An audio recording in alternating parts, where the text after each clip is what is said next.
do to get off the dime?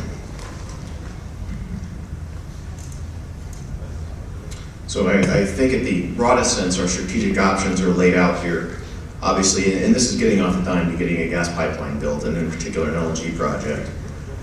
Do nothing, status quo, clearly the highest probability outcome. It's been the outcome for 35 years. It's going to require a fundamental change for something different than nothing to happen. The bullet line is another proposed strategy. I think there's beginning to be a sense among Alaskans that the bullet line doesn't really solve our problems. It doesn't provide cheap energy in state. It doesn't provide revenues to the state to offset future declines in oil production and revenues generated therefrom.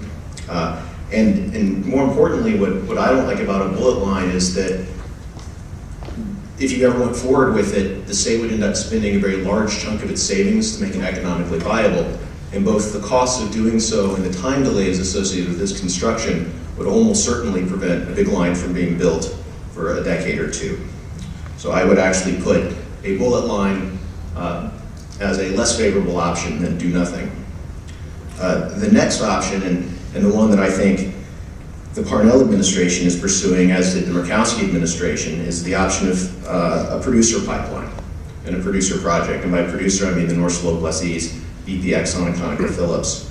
The path of that option, as I'll discuss in detail, is at a broad sense well-defined. It's fiscal certainty to those companies on oil and gas, then followed by technical work and a commercial decision by those companies to move forward. The fourth option, and the one that I'm suggesting might be in Alaska's best interest, and we should start seriously talking about, is state control. That is, to take control away from the producers and for the state to step into that development role. So the demand for fiscal certainty. Exxon, BP, and ConocoPhillips require fiscal certainty before they'll make a commercial decision on a pipeline. Now, I've got a couple quotes to lay that out, and I don't think this is a controversial statement. In fact, I think it's fair to say that Exxon in particular has been shouting from the rooftops that they want fiscal stability before they're even going to undertake the technical work, or continue undertaking the technical work. So why does Exxon want fiscal certainty? Well, I read this quote just a couple days ago when I was reading the new book on Exxon that Steve Cole did, and I'll read it to the crowd. And this is a quote from Lee Raymond, or this is a quote from the author that was talking with Lee Raymond. Exxon had opportunities to exploit oil and natural gas in Alaska. They held back from some expensive deals because CEO Lee Raymond had learned after the Valdez oil spill that the political risks posed by Alaska's frontier-minded political culture and populist governors were comparable to those of West Africa. So as an Alaskan West African, I think what Lee Raymond is telling us is, from the company's perspective, once bitten, twice shy. That they are going to withhold capital investment on major infrastructure development, including what would have been Point Thompson had we not forced our hand a little bit, as well as a gas pipeline decision, until they are substantially convinced that investment in Alaska will be financially stable in terms of government risk. Practically how that's going to work, or how it would work, I would think, would be that the state would find people that are interested in purchasing the gas at the wellhead. They would align with those companies, and these are major companies. I mean, these are companies with the same sort of global Fortune 500 financial balance sheets that the North Slope producers have. I mean, maybe not as big as Exxon, but global companies that can do these kinds of projects. And rather than looking for BP, Conoco, and Exxon to fulfill the role of project oversight that we're currently assuming that BP, Exxon, and Conoco would fill, you would get your downstream purchasers, or maybe even other integrated oil energy companies to buy at the wellhead if they wanted to take a direct marketing of the gas, rather than just selling it to the Asian buyer specifically. So, I mean, this is all basic stuff. So, your first step would be for the state to go and they'd find the Asian buyers, they align with the Asian buyers, they agree on rough commercial terms, they offer to buy gas at the wellhead from the North Slope producers.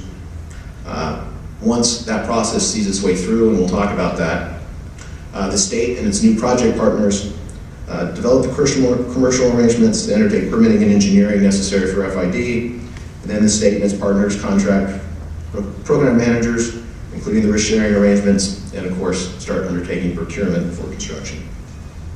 So essentially, you substitute the gas purchaser, or another global energy, for the role BP, Exxon, and Conoco would like to play in the project.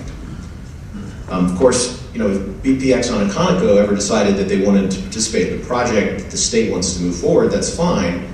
but it would be under the state's terms and it would not be under theirs. The idea here being avoiding the need for fiscal certainty. So do we need BP, Conoco, and Exxon? I don't think we do. From a project owner perspective, Exxon, BP, or ConocoPhillips are not unique. They're large companies, they're good at what they do, but there are other large companies that can do it as well.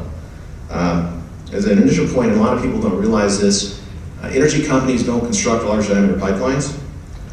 TAPS was not constructed by Alyeska, by Bechtel, or by BP, Arco, or Exxon. Rather, TAPS is broken into 6 spreads, and the construction of each of the 6 spreads was built by one of the about half dozen large international pipeline contractors in the country, like Price Gregory, Sheehan, US Pipeline, welded construction.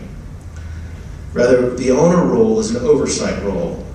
It's the role of overseeing how the project gets constructed. And as I said, other companies are capable of fulfilling that role once they have the gas and they have the financial investment into the project. So the real uniqueness of BP, Conoco, and Exxon, it doesn't come from their ability to execute on a project of this size. It comes from the fact that they have the extraction right. They have the mineral lease from the state. That's really their only real uniqueness. And practically that means they have the extraction right from Prudhoe and Point Thompson, because that's where the gas is that will underlie the shipping commitments on a large diameter project. But the state is also the landowner. That is, the state of Alaska owns Prudhoe Bay in fee less the mineral interest, which is the oil and gas lease. We have leased the right to some companies to extract oil. Now, mineral leases are not an ownership interest in fee. BP, Exxon, and Conoco don't own Prudhoe Bay, they own the extraction right. And leases have very well-defined obligations and they have very well-defined rights. And in anywhere but Alaska, everyone understands what these obligations are. The first, and this is a principle of oil and gas law that cannot be disputed. It is just the law in every oil and gas jurisdiction. And what the law says is a lessee has the duty to diligently market gas from the leasehold, which includes selling at the wellhead, if there is a reasonable expectation of profit. And the reason that lessees have this legal obligation is because they are not allowed to hold leases for speculation. What you can't do is you can't say, you landowner, I'm going to refuse to develop your resource until such time as you renegotiate the deal we agreed upon. They're not allowed to hold development back in order to get concessions out of you. And this is fundamental oil and gas law, and only in Alaska would this sort of behavior be tolerated. So, the state has a legal right to insist on gas being sold at the wellhead, and that's the key to this. Because once other companies can get access to the gas and they can get title to it, they can begin making the shipping commitments themselves, they can do the investment on the LNG project, because they have the right to the gas and all of the financeability that follows. So the landholder's remedy in an oil and gas lease, when the leaseholder refuses to sell gas or oil from a leasehold, they refuse to take the product to market.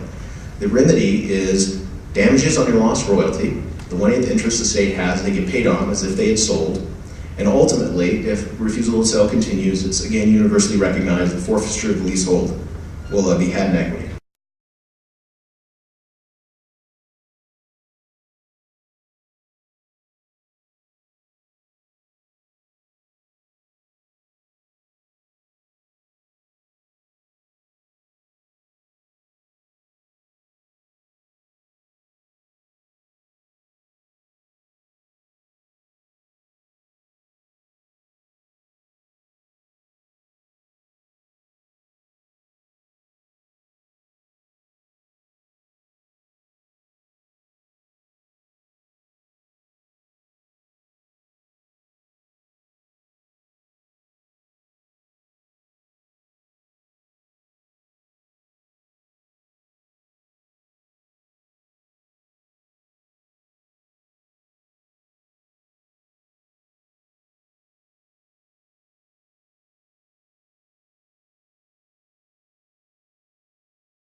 requires for